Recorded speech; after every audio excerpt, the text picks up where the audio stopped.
I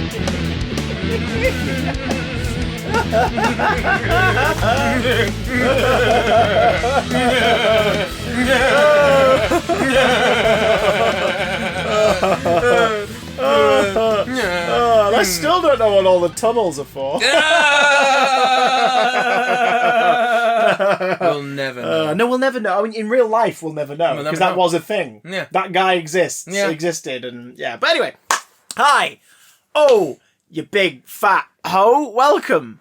That was Big not damn nice. cast. That wasn't a nice thing to say. That's not a nice thing to say if you take the words big, fat, or hoe to be negatives.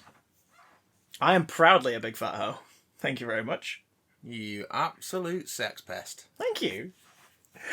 I'm Chris Sexpest Johnson. And I am Fuck Demon the 17th. Why didn't we call this podcast that from day one? Could you imagine? Fuck Demon, the podcast. Welcome everybody to another episode of Fuck Demon. I am Venom. Just kidding.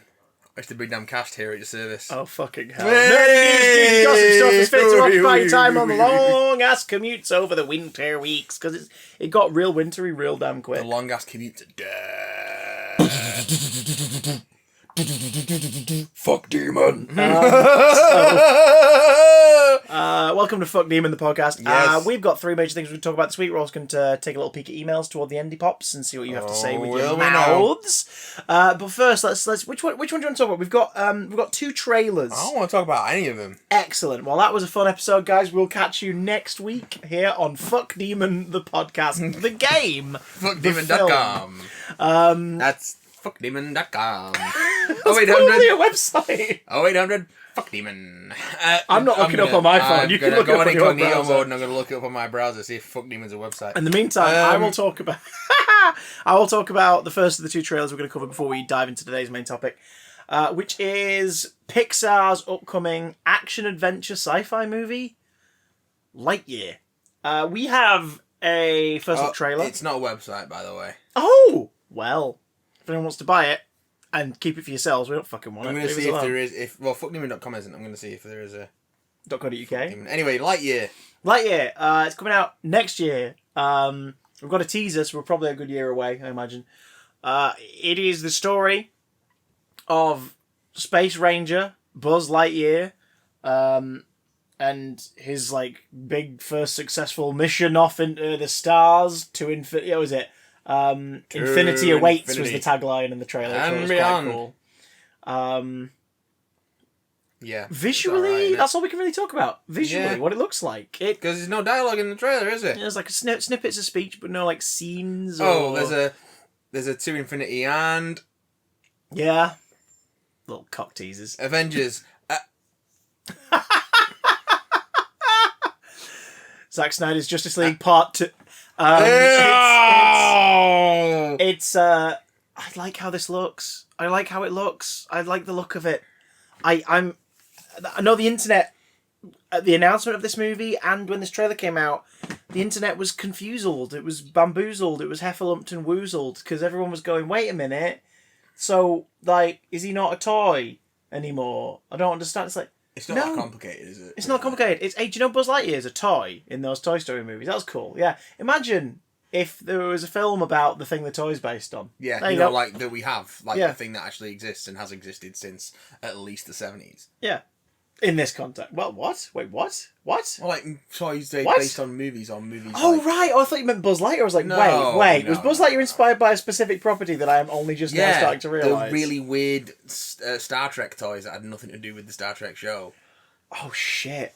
I've just realised what Buzz Lightyear in universe is then. If this is indeed the film that, Andy goes to see as a kid, I've realised what Buzz Lightyear, the toy in the Toy Story universe, is. What? It's the shit variant action figure.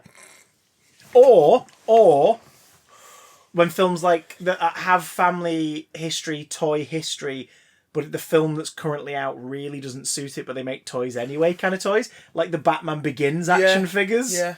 Where they did a Scarecrow and various Batmen and a Ra's al Ghul, and it was what the... These aren't from the movie! Remember they did a Joker that was really cartoony, smiley face, and it was what is this? This isn't the Joker.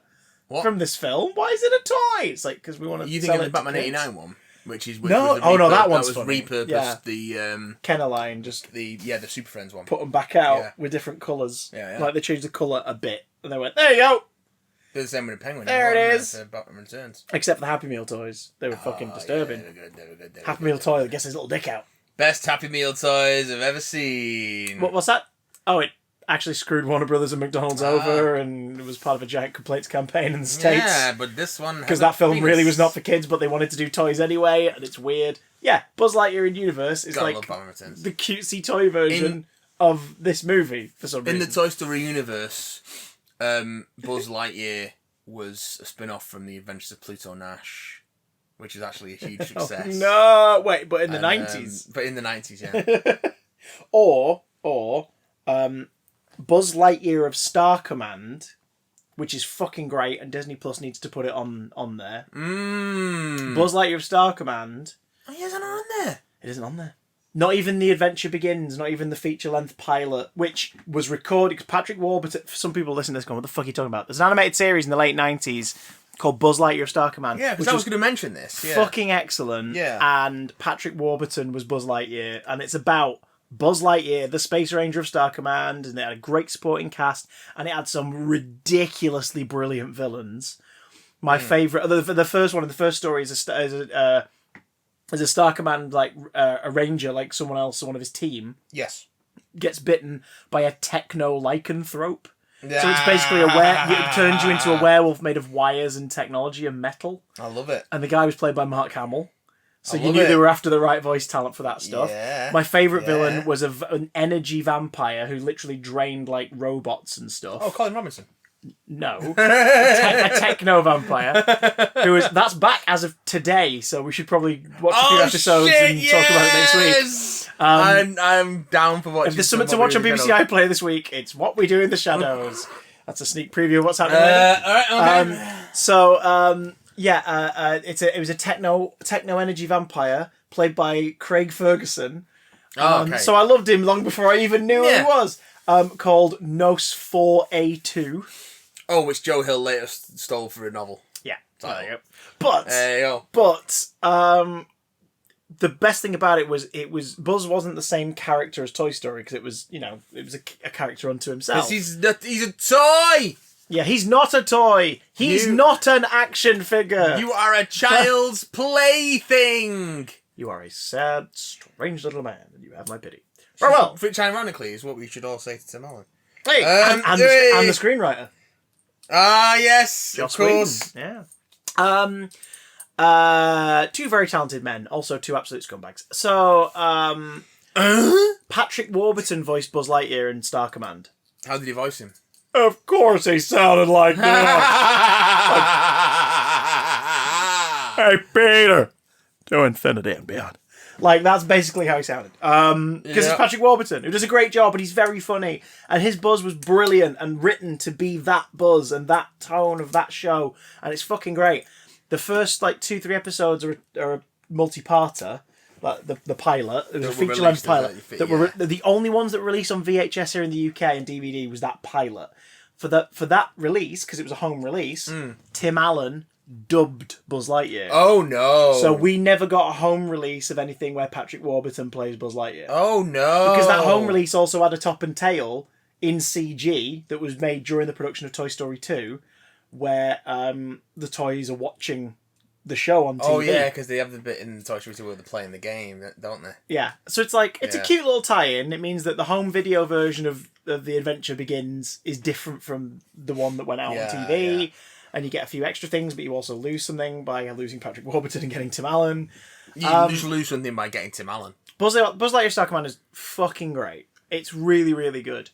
I think that Buzz Lightyear of Star Command is, in universe, the kids' TV spin-off of this movie, which is not a kids' movie, but like films of that era, like Armageddon, Beetlejuice, like the Lost in Space reboot.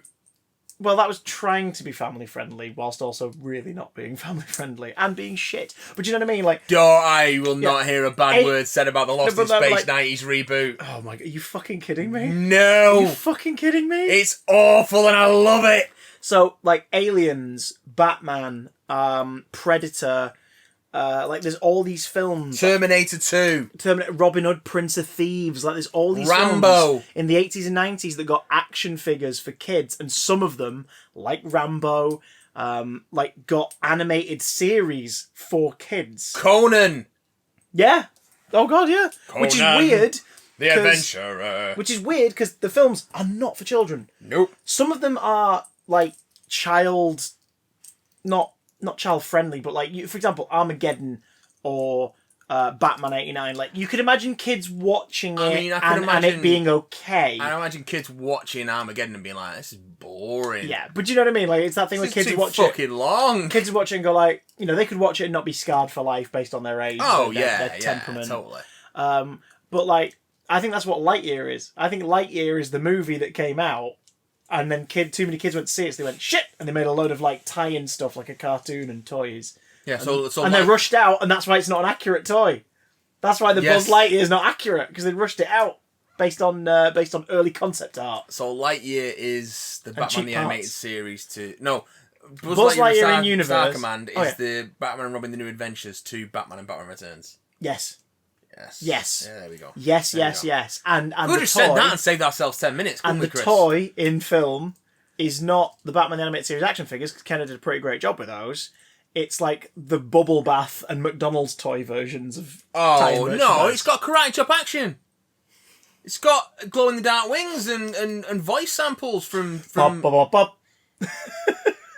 and it's got its laser beam. And if you rip his arm off and give him a little apron, he loses his mind and becomes Mrs. Nesbit. That's two action figures in one. His arm plugs back in again. Yeah, really easily. Yeah. Why did he do that? Christ's sake. Because he's an idiot. I think it looks really fun. But I'm also a child of the 90s who fucking loved Tarzan, Atlantis, The Lost Empire, and Treasure Planet. AKA the ones that no one likes. Yeah, which is wrong, because they're fucking great. Tarzan's fantastic. Atlantis the Lost Empire is a goddamn hidden treasure that one day suddenly there'll be a lot of people going, oh my god, it was amazing. Atlantis is great. You mean no one ever watched it? It's like, yeah, no one watched it or gave a shit, but it's incredible. It is really good. And Treasure Planet is one that even I slept on as a kid. Went back to it in my 20s when I bought it in, like, you know, when Disney do like the 3 for £12 DVD deals. Oh, we're unlocking the Disney Vault again. Oh, I picked it up, watched it and went, this is fucking excellent. This is so good. Oh, it's the one that they wanted to make, wasn't it? Yeah, the guys who did Little Mermaid. Yeah. And then it was like, yeah, you can make that Treasure Island space movie you wanted to make forever. But first, can you make this Aladdin one that we've been trying to get right? We've been trying to steal it from the Pebble and the I can't remember what it's called now, but there was not the Pebble and the Penguin, different thing. Bluth. Oh, there's something in the Carpenter. It wasn't Don Bluth. It was Don Bluth was Pebble and the Penguin. Yeah. No, there was one that was meant to be. It was an Arabian Nights like era film, and it took like 50 years before it was actually completed and released. But that they wanted to sort of usurp that, so they put Aladdin into production. The animated Kama Sutra. Sure. And yeah, my favorite of the Disney classics. Oh yeah, okay, cool. I was watching a triple bill with Quest for Camelot and Thumbelina. So yeah, it's fucking hell. So Thumbelina, dearie, marry the mole. Fucking awful. God. It's so bad, and it's the fact that Warner Brothers was chasing that Disney dragon. Like Jodie Benson, the voice of Ariel, is Thumbelina. Just cause. It's like they desperately wanted freaking Godfrey's in it as that beetle. Oh god. Because they just wanted to chase that dragon Which so beetle? much. Ringo? Oh god. Hey! Got him! Thomas would have sounded different. You're a really useful engine, St. Thomas. Fuck you, fat controller! Ha ha ha! You are wrong! R.I.P. to headphone users. Our apologies. Nah, fuck them.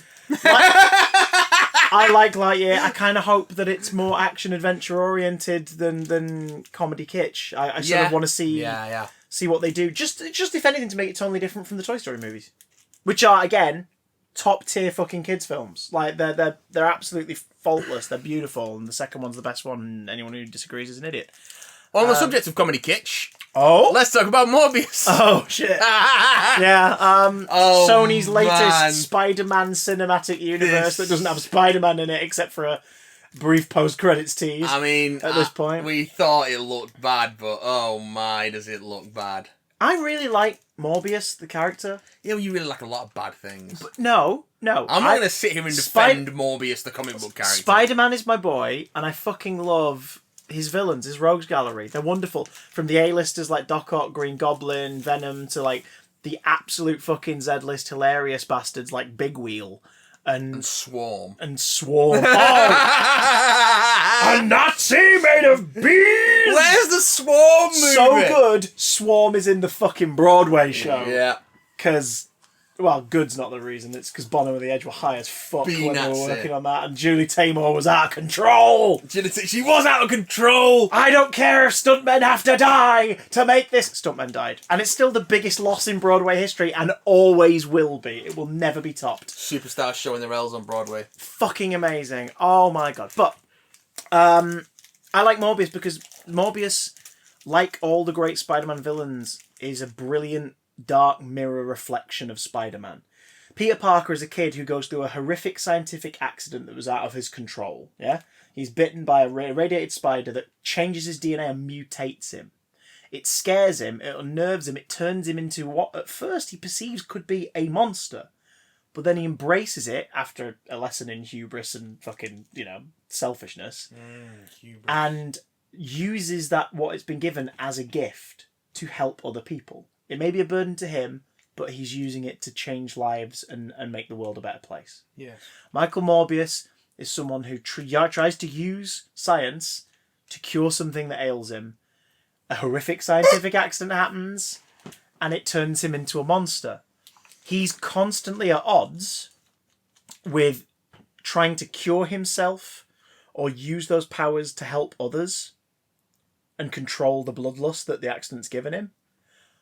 Or sometimes he's pushed either by outside forces or by his own inner demons or whatever it is, and leans more into the monster and begins to accept it. So he is a dark reflection of Spider-Man because he is the what would happen if Peter wasn't on the straight and narrow. Or what would happen if Peter's mutation was a nightmare to handle and too difficult for him to handle. This is what could happen. I hate the 90s animated series, but it does it really well because it ties Morbius's arc in with the man-spider like Peter mutating stuff. And it works really well in that because it is about the idea of control. He's trying to control it himself while Peter is actually losing control and becoming this giant spider creature. And, so Morbius works like that. There's also been some great solo work in the all new, all different era where they've done like some solo stories for him. He's been a part of the Midnight Suns, like the big monster event from a few years ago. Morbius was a part of, the Monster Island stuff. Monsters Unleashed. Scooby-Doo too. And then the monsters got leashed again. That's true. Leashed right up. Leashed right up. To an island that in itself, here's a monster, which is weird because there's also a mutant that's an island. The point is, the island that walks like a man. What's the mutant island called? Is it Krakoa? Yeah, and that's the one that is a mutant. Yes, because it's where they all live now. Mutants and muties. There's a Captain Krakoa leading the X-Men. Fuck yeah, there is. Yeah, there is. Is it an extension of Krakoa? I don't know. I have to catch up on X-Men. I'm nearly caught up on Venom and King in Black, so I think X-Men might be my next. You'll target. like me because I stopped reading just after 10 of Swords, or around the time of 10 of Swords. I just didn't get a chance to finish it. That was X, wasn't it? So you're not up to Hellfire Gal or whatever it is yet? No, that's after 10 of Swords. This movie's like the first Venom. It's taking itself way too seriously, and it's going, yeah, these characters are interesting on their own, right? And then you'll all be excited when they have a punching fight with Spider-Man at some point. Yeah, and I'm so like, excited. Yeah, and I'm like, no, because the reason it matters that Spider-Man fights Morbius or confronts Morbius, or the reason why it matters that he fights Venom, is because it's the mirror story, the mirror reflection. It's about it happening under his watch. There's the added layer of his guilt, him feeling like he could have stopped it. He's always a part of like their first outbreak as whatever has changed them, like dictates what they do next. You know what I mean? So it's to be like, they've got a whole history and then they're going to punch Spider-Man at some point. I'm like, and? I don't give a fuck. I like the character, but I like the character because they're part of this story with this dude called Spider-Man. Like, I just... Duderman. Yeah. Pros. Morbius's prosthetic look / CGI look is very cool. It looks like the comic book character in terms of his less face. like Jared Leto, which is always a plus. That's a plus. We still don't fucking know what Matt Smith's really doing, but he walks cool. Well, he's always walked cool. It's the same shot from the first trailer, so it's nothing new. He's got those big old legs. That's why He's got them big old cool legs. He's got his big old cool legs. Oh my god. Yeah, that's it. That's the pros. Cons. It's not taking it's taking itself too seriously, but it's also being jokey, flippant in a way it thinks that we as an audience will go, yes, he said the thing. Vulture's here. Vulture's in it, everyone. Well, Black Cat and Rhino are on the newspaper. They must exist now. The problem Yay! He says he's Venom as a punchline, even though no one publicly in either of these continuities knows what the fuck Venom is. The problem is that it seems like he's trying to. Eat this Mars bar while you try and rationalise Yeah, you do that. It seems like they're trying to make Jared Leto either charming or funny, and he's neither charming nor funny. He's just slimy and creepy. Yeah, he's a cult leader who DMs underage girls allegedly and takes people to his island factually. To be fair, Morbius probably should be a bit more slimy and creepy. Certainly after his change, but I don't think that would make for a compelling. It's a villain protagonist thing, isn't it? And I don't know that it always makes for a compelling protagonist if your villain's not got any redeeming qualities, and it's difficult to see from it seems like the redeeming quality that they're trying to go for with Morbius is like, oh, he was ill, and now he's not ill, and now he's not ill because he's not ill anymore. He did a thing, and now a thing to cure his condition it's made him terrible. But he was ill. And he can fly now. Yeah, he can fly now. For reasons. He can fly now. Based on which writer it's been, he's either been able to glide or fly sometimes before. Oh, glide. Most writers tend to hold back on that a bit because they don't want to OP him. He's not a vampire. He is, though. No, he's Morbius the Living Vampire. Yeah, he's a vampire, that's his full moniker. But he's not a vampire. He's Morbius the Living... Vampire? Yeah. Not Morbius the Vampire. No, Morbius the Living Vampire. Vampires aren't alive. This one is. Because he's not a vampire. Yeah, but he's the living vampire. Anyway, but that's the thing. Like he's not a flat out vampire, so you could do cool shit with that. A flampire. And instead, they're just kind of making him but they're trying to define it as superpowers. He's got sonar hearing. It's like Bat. He's Batman. He said bat vision. He's a Batman. Bat radar. He said. He's a Batman. He said bat radar. And his library's the colour of the costume in the comics, Matt. See how the library's the colour of his comic costume? They are not fucking giving him a 70s goddamn disco suit with a pop red collar. They're not going to do it. And if they do, it might be worth watching. Well, will it be worth watching? It's coming out in January. Oh! The month where movies go to die. What else is coming out in January? Fuck all. Which is why it's coming out in January. Yeah. That, and it's riding off of the success of Venom Let There Be Carnage. And of course, what comes out 3 weeks earlier in cinemas that is going to be the big Christmas movie. It's fucking No Way... Spider-Man, No Way Spider-Man, Home. Isn't it? Spider-Home, No Way Man. Which, now the theory being, considering how soon after Morbius comes out, the crossover of Vulture. Michael Keaton did an interview last year, by the way, where he was asked about Morbius, and they said, so what's your role in it? And he said, honestly, I couldn't fucking tell you.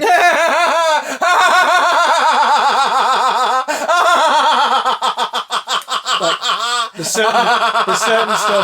certain stuff I'm just not allowed to tell you about these things anyway, so I don't tend to talk about them in detail, but I just kind of rocked up to that, and they told me I had to say these things, and I went home.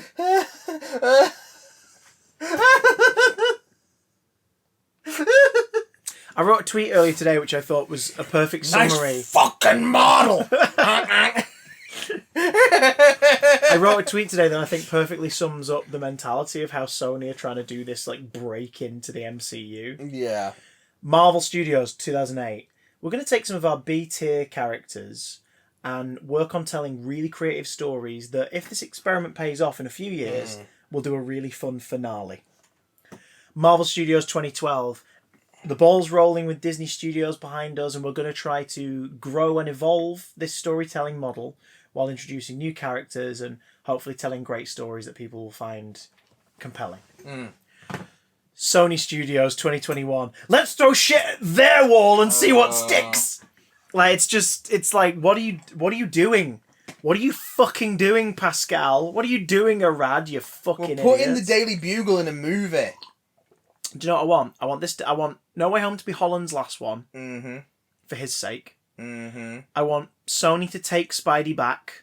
I want them to have a Disney advisory sort of agreement where Disney will always make sure that whatever they do, it doesn't contradict the MCU. Mm-hmm. And I don't want Spider-Man to fucking rock up in a future MCU movie. And I say that as a Spider-Man fan. Spider-Man is my favourite superhero. It's my favourite, like, franchise of all time. I adore it. I love him to pieces. Your favourite Spider-Man? It's my favourite Spider-Man. Spider-Man is my favourite Spider-Man's Spider-Man. your favourite Spider-Man. And I don't want them. Monkey. I don't want them to fucking. My favourite Spider-Man is the Spider-Man who is a monkey from Marvel Apes, who gets killed off in one of the Spider-Verse stories. I don't want them to make shit Spider-Man movies, but it's happening already with Spider-Man stuff. So let's take him out of the MCU, but still it's in the MCU. Let's nip it in the bud. Yeah, make Spider-Man stuff that won't be in fucking Phase 4 or Phase 5 box sets, essentially. But have an agreement with Disney where Disney can sort of go like, yeah, we'll like essentially a continuity board. Like, we'll make sure that anything you're doing doesn't contradict with us, and stuff we're doing doesn't contradict with you. And then that way you're, air quotes, part of the cinematic universe, but you can sail your own Spider-Man ship over here with all your Spider-Man shit. Sink your own Spider-Man and we can ship focus over here on what will, let's face it, be the two things that are going to be the actual focus and saving grace of Phase 4 and 5, Fantastic Four and the X-Men. Hey! And then if there's some agreement later and they want to be like, well, come on, can we have Spider-Man cameo in this movie? Yeah, go for it, sure. Whoever's playing him by that point, yeah, fine, whatever. But then it's not Venom and Morbius and fucking Silver and Black and all these weird little projects they've got planned. Silver and Black's such a She fucking exists weird... though. She's on the paper. She's on the newspaper, on the Daily Bugle, It's just which has the logo and typography of the Raimi movies. I know. And the Spider-Man on the wall and the graffiti is the Raimi one, Matt. I know. It's like Sony don't know what they're fucking doing. They don't. This episode brought to you by Sony. So yeah, Ghostbusters Afterlife might be all right though. Might be. We'll see it soon. I want it to be good. I have good feelings about it, but I also don't get excited about anything anymore because you'll never be disappointed. Speaking of which, spoilers ahead for Doctor Who Flux Chapter 1: The Halloween Apocalypse. Try printing that on a fucking spine. Terrible title. People who do the custom covers like based on the 2 Entertain releases for each story. Yeah. Good luck with that one. It's a terrible title, isn't it? It's not just me. It's awful. I mean, I don't hate Flux as a subtitle. Like, that's growing on me. I'm like, yeah, sure, fuck it. We don't bollock the Key to Time or Trial of a Time Lord for doing that. So, sure, Series 13 is called Doctor Who Flux. Go for it. Whatever. Trevor. But the Halloween Apocalypse was such a waste of a title. Review of Death. I've started watching the latest episode before this. They said that it should have been Trick or Treat. It's right there and right there. Yeah. Right there. It says it. 3 characters say it. And then kids say it, and trick-or-treating is happening. And it's like, yeah, that would have been a much better title for part 1. But, yeah. Apparently the 3rd title was released today, and it's called Once, Upon Time. What? Yeah. Week 2 is called The Sontaran War, which is like a very that's standard kind of Doctor Who title. And also it's like, of course, let the Sontarans have a title like that. That's what you'd call a Big Finish box set, isn't it? Yeah. It'd be like the Sontaran War, Volume 22. Or is it War of the Sontarans? I think it's War of the Sontarans. I don't know. Point is, the Sontarans are getting if it's War of the Sontarans, that's even more Doctor Who, isn't it? It's X of the Y. That's like a Doctor Who title in a nutshell. Yeah. Should we rip the Band-Aid off? Yeah, let's do it. I didn't like this. I didn't hate it, but I didn't like it very much. There was stuff I enjoyed. Yeah. But I think for me it was a narrative construct issue. It felt like, not only did it feel like the first part of a longer story that didn't reward you for watching it in and of itself, but it also felt like the middle chapter of a longer story that didn't reward you for watching it in and of itself, because it starts in medias res with the As and the Doctor. Yeah. And this whole thing with, what's he called? Four Bears. Carvanista. Four Bears. That was a great line, I thought. I fucking loved that. That's pretty great. I loved it. No one look anything like Four Bears. So that good. was my favourite scene. Oh, yeah. The scene in Dan's kitchen with Carvanista and Dan was fucking excellent. I thought John Bishop was really good in brilliantly this. performed, brilliantly shot. That whole scene, I was like, this, and it highlighted to me what I think the episode's biggest weakness was. What? It wasn't just a story from the point of view of Dan bringing us into the story. Well, that's what I mean about this feeling like it's the middle. It's both the first and the middle part of a longer story that doesn't reward you for watching it in and of itself. There's too many story threads going on. I saw online big defense a lot of people gave it was like, well, yeah, it's part 1 of 6, so it's meant to be something that you watch like as one. You know, the whole story will make sense after you watch the whole story. And I'm like, I think that's a mentality of the streaming generation. Yeah. I think people have gotten so used to, the whole thing's going to drop on day 1, and you just binge as much of it as you want on day 1. And that's not what's happening. And it's like, no, it's one by week. You should still be brought. Like it's, you know, Doctor Who's trying something different. Motherfuckers, Doctor Who for 26 years told stories in multiple parts. Very rarely would you watch part 1 of a Doctor Who serial and go, I have no fucking clue what's going on. Yeah. You'd get to the end of part 1 and go, alright, so I can see where they're going with this. This will be interesting. So can't wait for next week. What and just like, if it had just been from the POV, imagine if it had just been Dan's POV. And the first time we see the Doctor and Yaz is when Yaz is rescuing him on the dog ship. Way better. It would have been like, oh, right. Because then next week, you could go, how did you guys get it? Long story. Skip back to Yaz and the Doctor's like day leading up to that moment. Yeah. Tie the 2 stories in. And then we're off shooing. I just, for all the lack of information we're given for the series, I'm playing Dan. He's a plasterer from Liverpool. That's all I'm allowed to tell you. Episode 1. Is he a plasterer? No one fucking mentions it. Is he a plasterer? Well, they mentioned he volunteers at a museum very briefly. No, he doesn't volunteer at a museum. No, that's it. He shows up and hijacks the pretends to be a guy. which is a big security issue, let's face it. Which is why he's in trouble with Diane. Yeah. But she also fancies him. Again, all the little scenes were just like, Dan and Diane. Yeah, that was lovely. Dan and Carvanista. Lovely. Dan arguing with Carvanista. Yeah. Dan's reaction to the TARDIS. Yeah, I've got a mate who's got one of these, a bit bigger though. Dan's great. I'm so... Like, before this, I was like, I'm really annoyed because I kind of want a series of the Doctor and Yaz. But if the Doctor and Yaz we're getting is the one that we got in the scenes of the first half of this, where all they're doing is being shitty to each other. Yeah, it's not great. God, I'm so sorry if you enjoyed this. I really wish I did. The Doctor's just been a prick to Yaz for no reason. On Saturday, I rewatched Revolution of the Daleks because I hadn't watched it since broadcast, and I was like, I'll refresh myself and sort of remind myself where we're up to.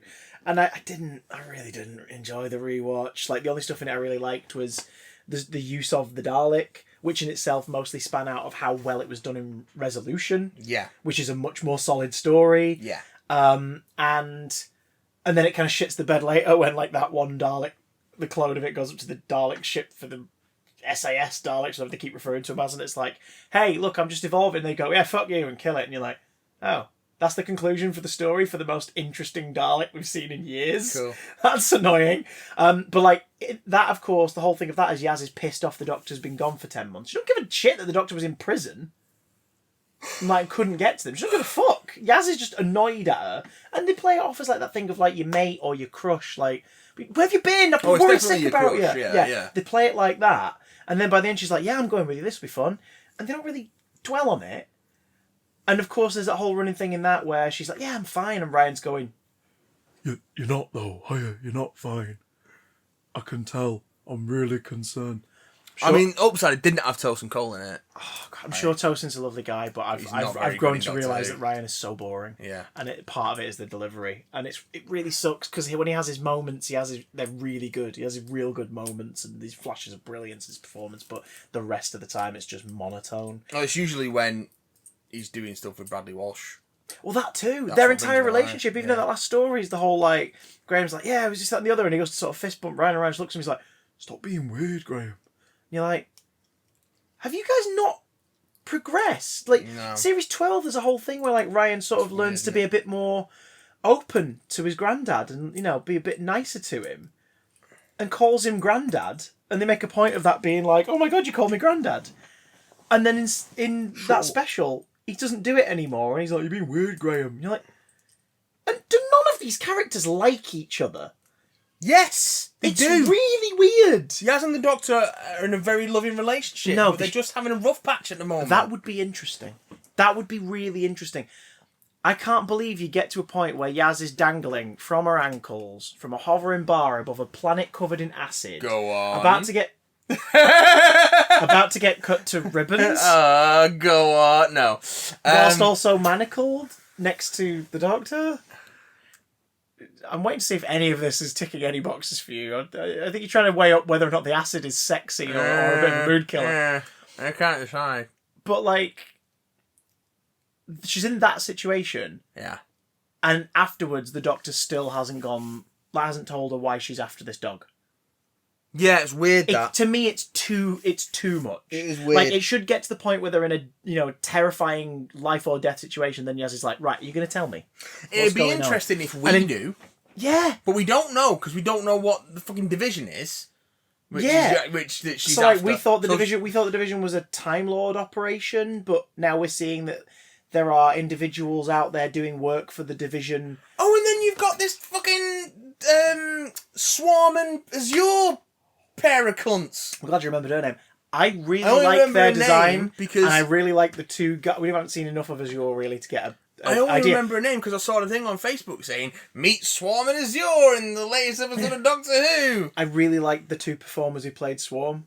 Yeah, because the guy played him just before he was sort of rejuvenated, and then the guy played they feel like they're having fun. It feels like a decent sort of like kids are going to go to school on Monday and go, oh, "That was really scary, wasn't it?" Do you know what I mean? Like it's a creepy villain. Yeah, but if they can get over that, that was really boring, wasn't it? You know what I mean? Like I'm interested by the idea that there is someone who's like, right, I've got plans, and by the way, we've got unfinished business, and the Doctor's like, I honestly have no fucking clue who you are, because that means that maybe this is going to tie into it's either someone from her future, or it's someone from the years of her life that are missing.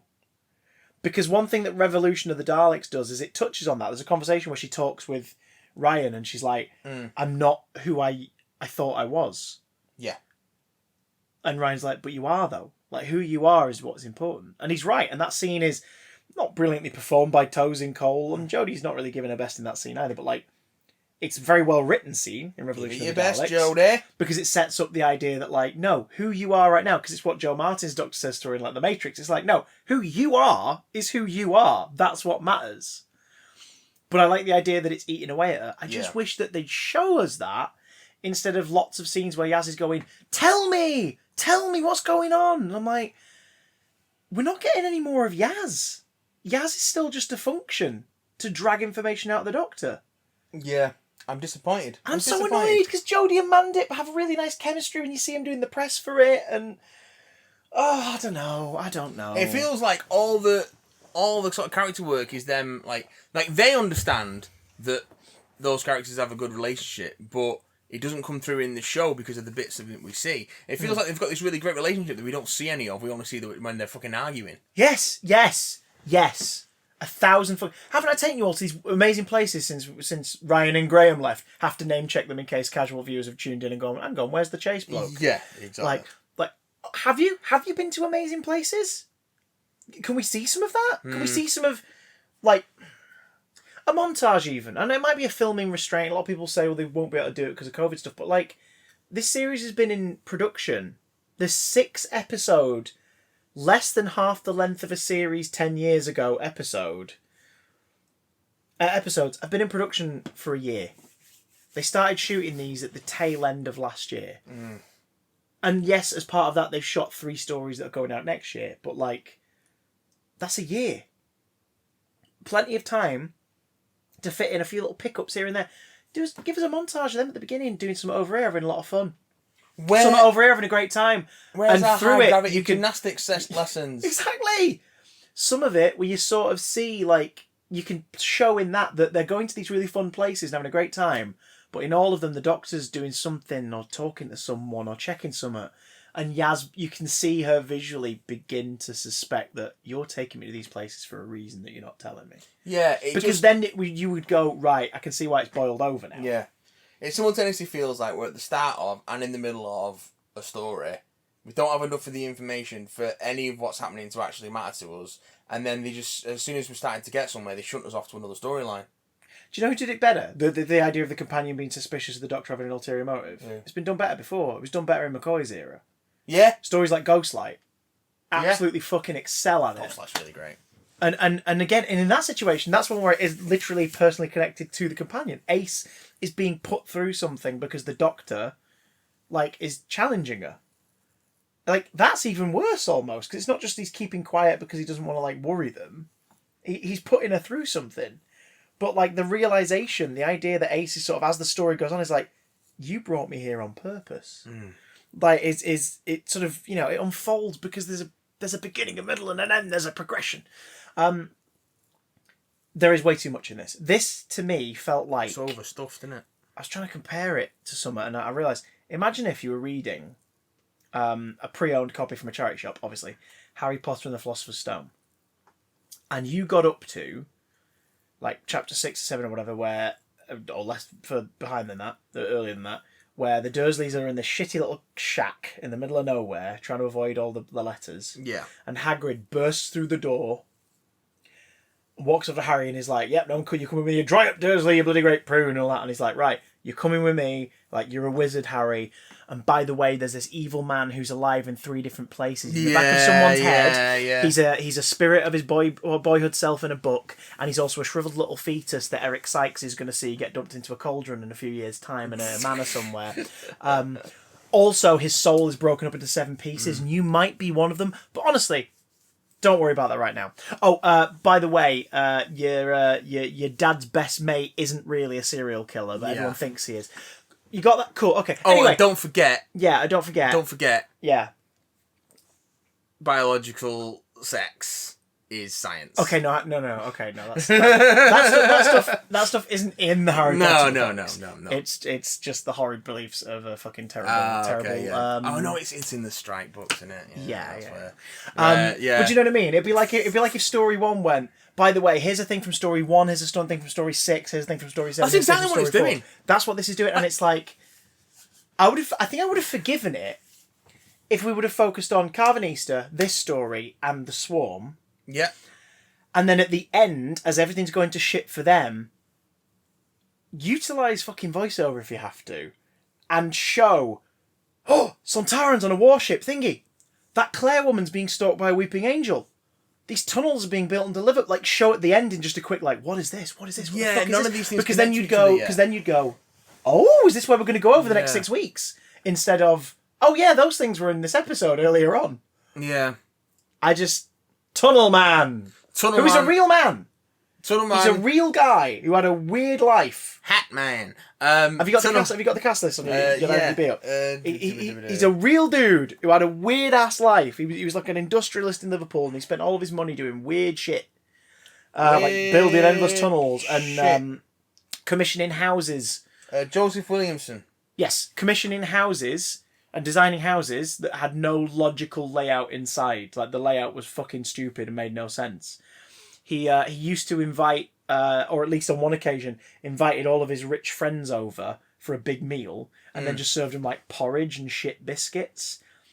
And about an hour in, a load of them left, like, made their excuses or said, this is awful, and they left. The people that stayed, he went, right, just wanted to test, basically. You guys are my actual decent... Oh, you're my OGs. You're my real bezies. And then he revealed a massive opulent feast in the next room that was being prepared just in time for that. Like, he did weird... He wore, like, the most expensive undergarments, like socks and underwear and, you know, long johns, things like that, but would on top dress in the shittest, most knackered clothing imaginable. Like, so he'd never show his wealth, but he would still spend the money. He was a weird guy. So it's like, okay, that's going to be an interesting dude to tell stories about. I'm intrigued. Just weird that you showed him to us briefly at the start and then we forgot about him. And then you show him at the end. Oh, yeah. Claire. That's interesting. That could have been your little pin of what's going on in the middle of this one-off adventure about the dogs. Yeah. Where this woman randomly bumps into the Doctor and Yaz is like, oh, it's early for you. Oh, sorry, I'm a bit overwhelmed because I wasn't expecting to see you again. Hi. Sorry, no, you're in the middle of something. I'm really... It's good to see you. and then be like, yeah, okay, sorry, we need to take care of yourself. And then them go off and they'll be like, huh. And then we see her go home and we see that she's being stalked by something. That'd be perfect. Because then as a viewer, you're like, well, that's obviously going to come back later in the series. Like, that was a perfect, like, that's going to come back later. Yeah. That didn't feel like it was pummeling you over the head. Like, oh, I don't know, the Sontarans. Didn't need to be in this episode. Didn't need to be in it. The only reason they're in this episode, they should have been in the fucking in a next time trailer or like a little post credit sting thing. Yeah. Should not have been in the episode. Not to Don't say get they me weren't wrong. fun. They are fun, and I the love design is the look. gorgeous. I love the movement. It looks like there's Gorgeous. more movement in the neck Yeah, than it's everything. lovely. So that they can still emote. They're not just stuck in place. They can kind And of it like... does the lip thing. The lip They did the lip licking. thing. Dan Starkey's one. Yeah. I'm so glad that he's back and they've snuck him in. The whiskers. Yeah. Like, you know, they look great. But it's just like... You didn't need to be here yet. No, didn't. Didn't need to be here yet. No point in them being here yet. God, there was another subplot and I'm forgetting what it is. It was Azure. It was. Yes, so there's an Arctic research... Oh God! What? Is it Arctic research? I think it said that, didn't it? Like Arctic research based something. It's just Arctic Circle. So it's just the Arctic a couple Circle. That live in the Arctic Circle. See, I've watched the And thing they've- that many times. I just assume that and if they- anything's yeah, in the I know, Arctic, it's a right? research facility. And they've got this disc which gives them a warning, but then they get the warning and they smash it and ignore it, and then Swarm comes along and he kills the dude, and then it turns out the woman is Azure underneath. Sort of locked in this yeah. person. But like, And if she then- knew that something was coming for her, if she knew she was alien or whatever, But did she? then... I don't think she did. Then why would she... I don't know, it's just... Doesn't matter. Doesn't get explained. It just fucking happens. And do you know what's interesting about Just this? happens. There is ways to do this where we go, oh, I wonder why. But because it's pummeling you with 18 things, the feeling I came away with was, I don't give a fuck about any of these It's things. overstuffed, isn't it? It's so so stuffed. And I came out of it going, I wanted to spend more time with Dan. Yeah. I wanted to spend more time from his point of view. Yeah. Because those scenes were the best. Him and his friend at the food bank. Yeah. They really work hard to basically make you go, Dan's a nice guy, isn't Yeah. he? Like, John Bishop's natural charisma and affability. He volunteers at a food bank. He won't even take some stuff on for himself because he knows that someone else might need it more than he does, despite the fact we then get home and see that he's got fuck all in. Yeah. Bachelor in it. Can we talk about the Doctor poor shaming him? I don't think that was the intent. Oh, with the But laptop she goes thing. like, yeah, well, this is yeah. a nice laptop. Why would he have this? It's like, excuse me, you're in his fucking house. Yeah, like, he's yeah. probably doing all right, Yeah. as far as you're aware. Yeah. I think what was meant to be said there was like, oh, this laptop's a bit advanced. Do Yeah. you know what I mean? Because she's just... But it's like, yeah, but you sonicked it, so surely you're expecting it to do the things you were sonicking it for. Yeah. So why would you be... All she has to do is go like, you know, all you have to do is have Yaz say something like, well, it's not even got a USBs. What do you mean? It's on the side. I've never seen one like this before. And the Doctor looking and go, I have. Yeah. Get out. Yeah. And just, do you know what I mean? Like just a little reference that like, you know, Yaz has gone, oh, that's a bit different. The Doctor's like, is it? Oh shit, it is. You're Yeah. right. Yeah. And then you know, that was weird. She just sort of was like, why has he got such a fancy laptop? It's like, fucking wow. Okay. All right. All right. Doc. Okay. Bit much. There's a lot of Liverpool pride in this one. I don't even know if there is a street that close to Liverpool FC's ground, but do you know what it reminded me of? Probably.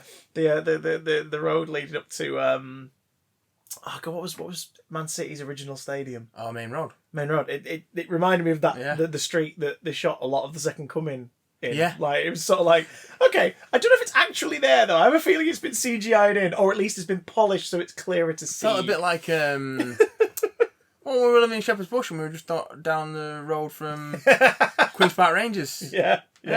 Oh, in White City. It's like not that far at all.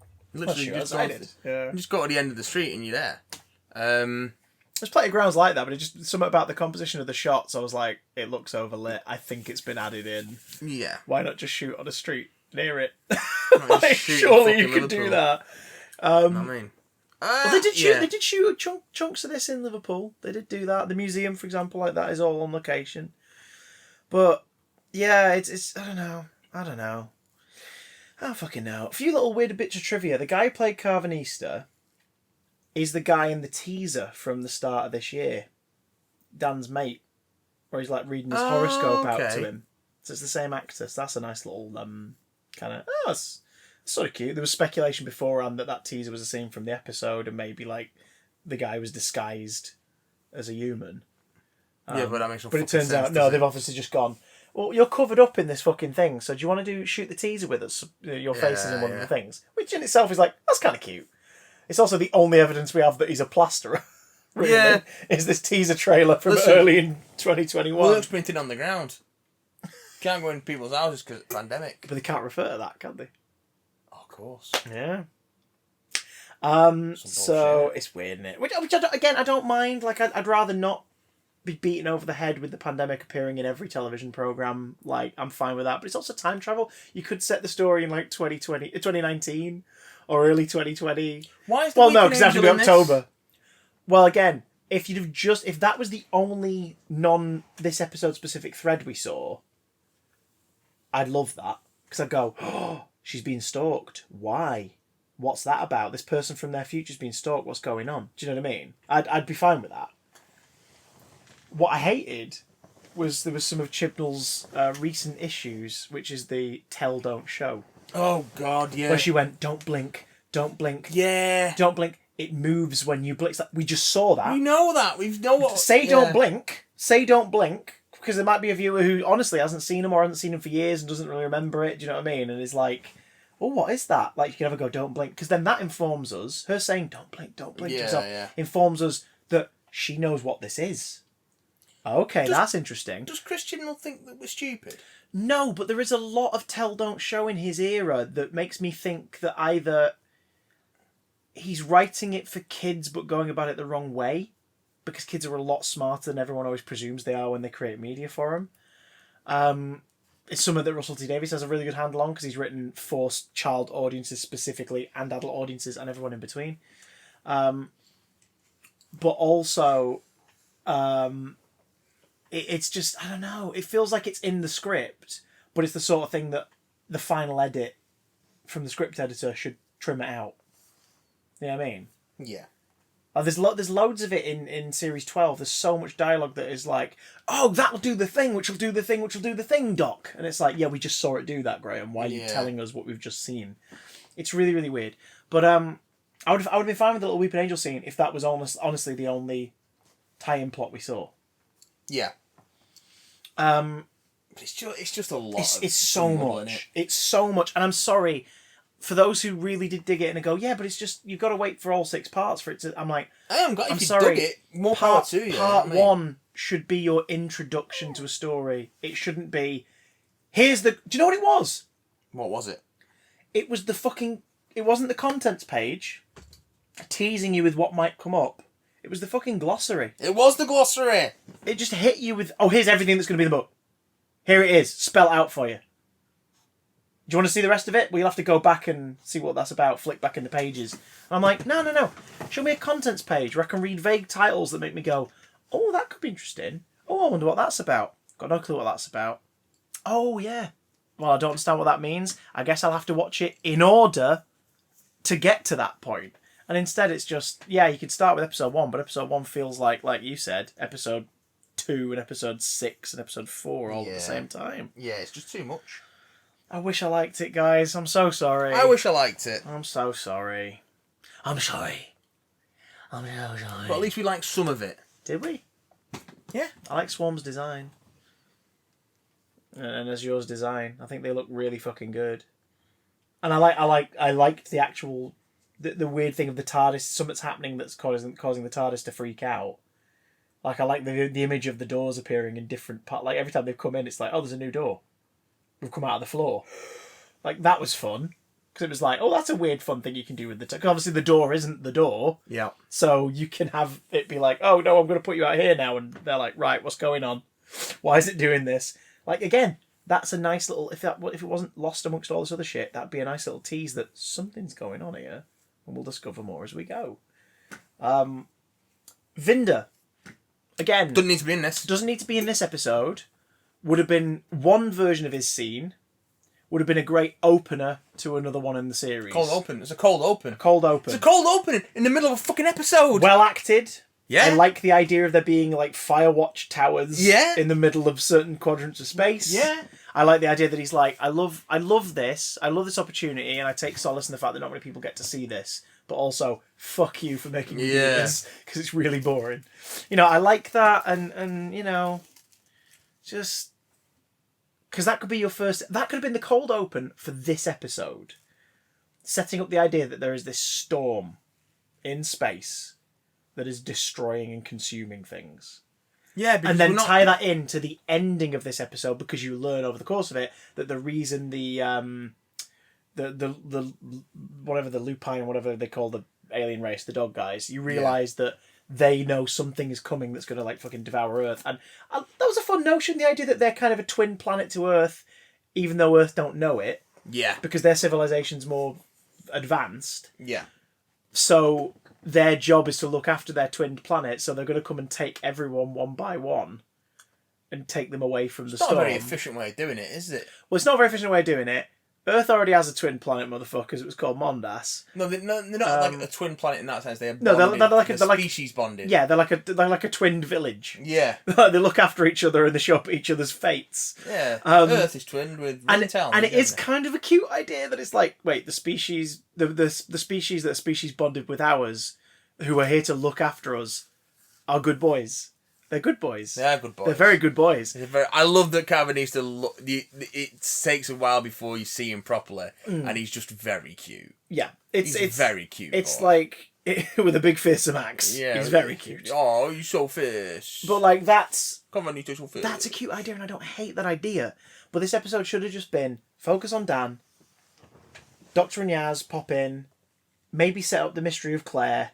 But cold open with Vinda, Dan's POV.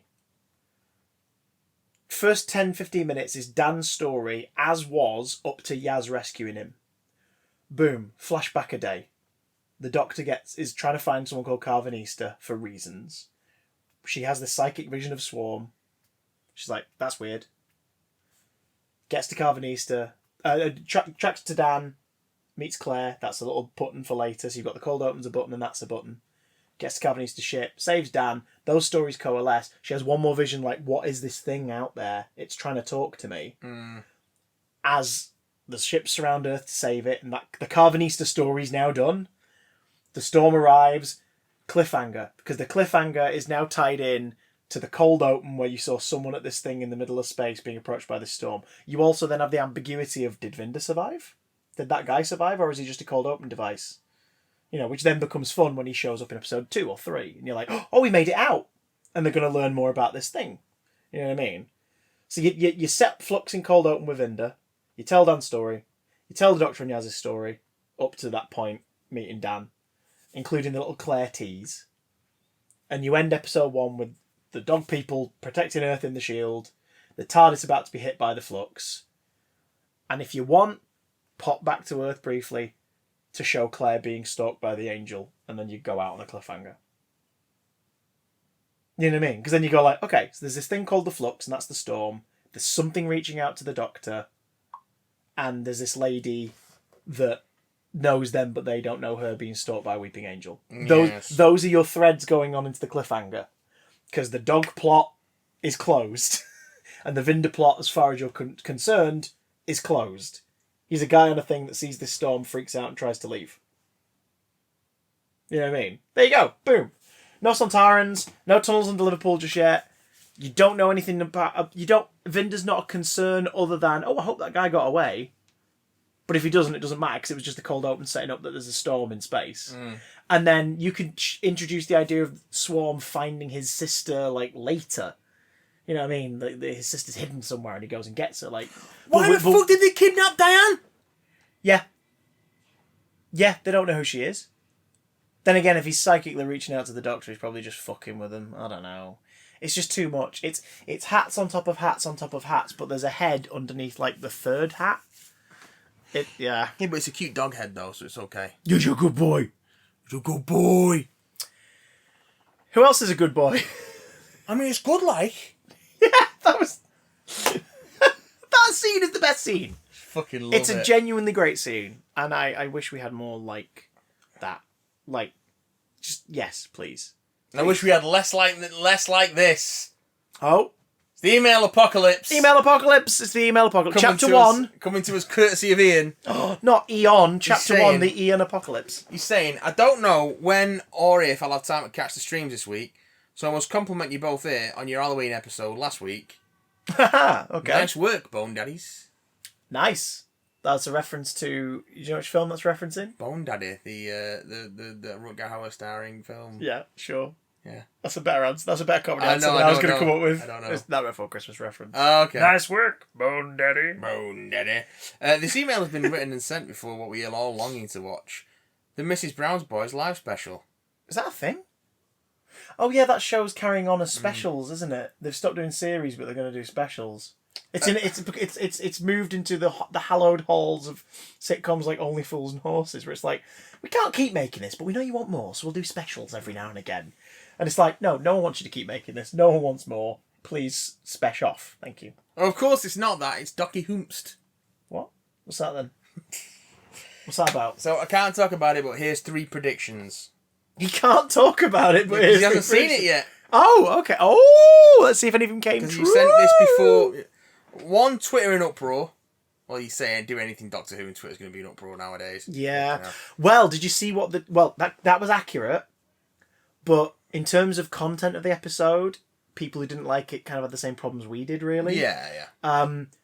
The uproar, fucking hell, was the right-leaning outrage brigade annoyed at the box ticking, unquote, in the episode. We're not even going to countenance that with any further detail. We're just going to move on. Oh, except that those people are cunts. Yeah. Okay, moving on. Dan just feels like Graham, too.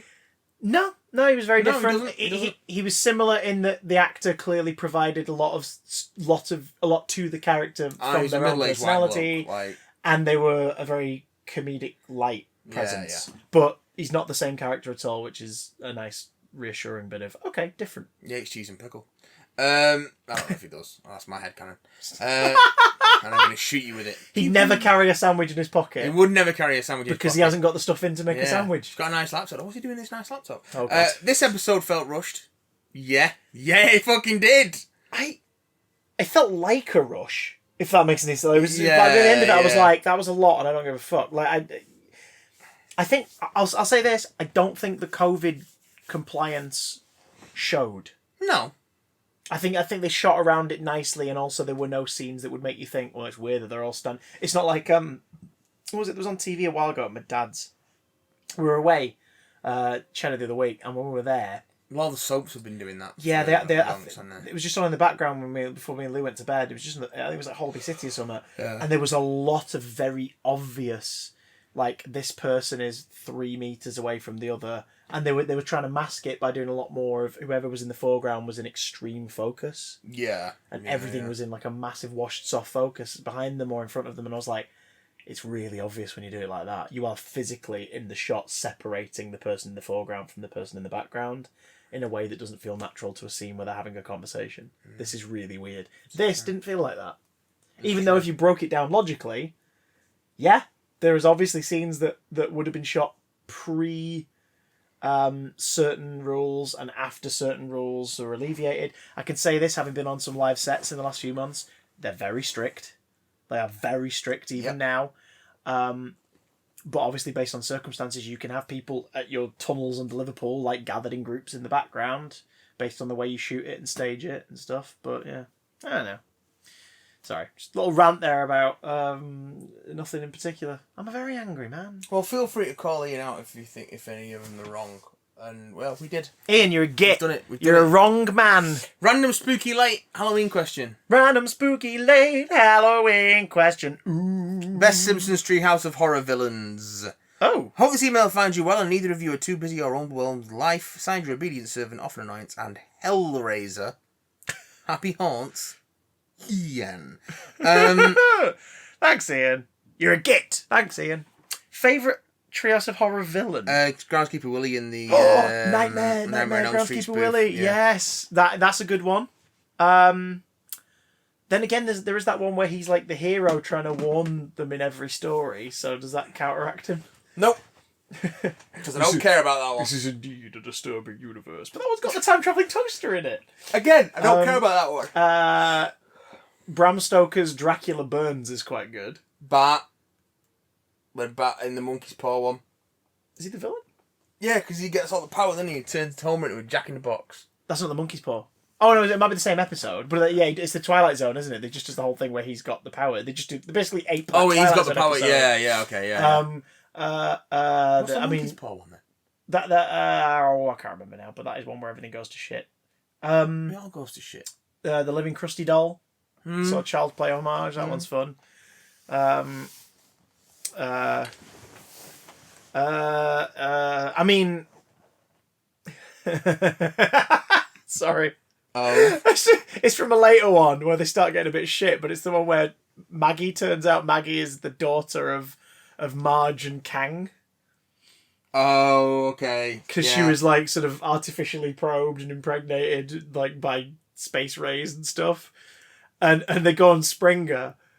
And it's the fucking punchline. It's after they've been on the Springer show where it's like, what's it? Poor Jerry, he tried to help us, and Lisa just goes, and now he's dead. And they just state it like that. There's no follow-up. Thanks. I hate Oh god, I fucking love the I'm Kang, this is my sister, Kodos. Hello. There's just something wonderful about that juxtaposition of like the first time you hear it, and of course you just basically hear the same voice from a different voice actor. That's kind of fun. Oh god, what else? There's some good ones. There's some good ones. I think the Treehouse best of Horror Simpsons pretty villain is fun. Matt Groening. Is he the Simpsons villain? Or is Al Jean the Simpsons villain? Al Jean is the Simpsons villain. There's a time to finish, and it was series 9. The Fox Network is the Simpsons villain. Rupert Murdoch is the biggest villain in Rupert Simpsons. Murdoch! And in life. Yes. Well, if you have to be a villain in life, don't let any of your crimes trace back to us. But if you were to save the receipts, you can send them to bigdamcontact@gmail.com. Or you can tweet us at any time at BigDamnCast. Let us know, what did you think of Chapter 1, The Halloween Apocalypse of Doctor Who Flux? We'll have a look at some of those reviews at the start of next week's episode before we talk about the inevitable part 2, second one. I've already turned my back on you, by the way. He has, but he didn't have the Naboo theme music as you did it. Which is a shame. Remember, patreon.com/BigDamnCast, and we will see you in the future. The FLUX'd It Up! It's a cloud. Who gives a